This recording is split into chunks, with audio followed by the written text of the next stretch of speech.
I wanted to return to this very serious issue about Qantas safety, because you raised some major concerns and you documented, and now we've seen this letter from Qantas. They argue that they're refuting some of your claims.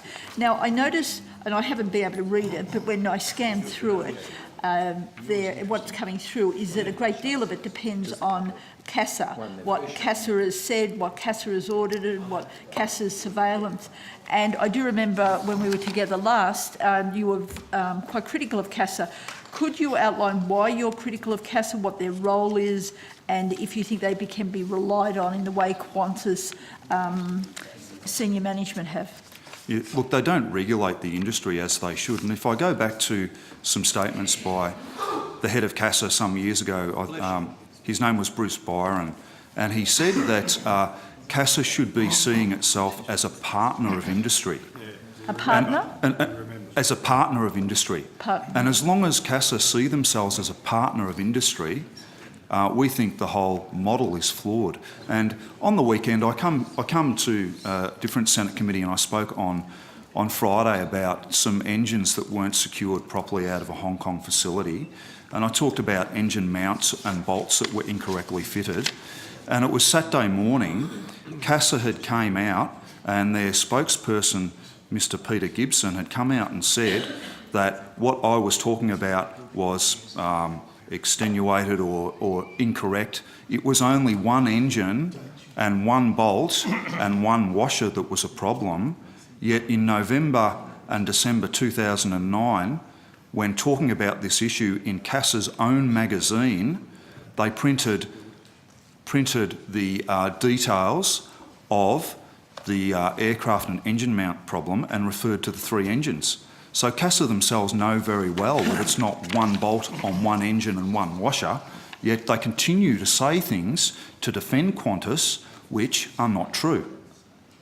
So yes, we are highly critical of CASA, and we believe we're entitled to be. Just clarification, you're alleging that CASA is deliberately misleading on those issues? I don't know why they do it, but the CASA spokesman, Mr. Peter Gibson, lied and said that it was only one bolt and one washer on one engine, when he knows very well, because it was printed in a CASA magazine, that the issue extended across three engines. Whether he has said that to try and defend CASA or to defend Qantas, I'm not sure. Senator Rhiannon, sorry. Thank you. So in this submission from Qantas, item 4 on page 4, it states, CASA has established a set of regulations and standards which are harmonised with international standards and has developed mutual audit processes and with other authorities.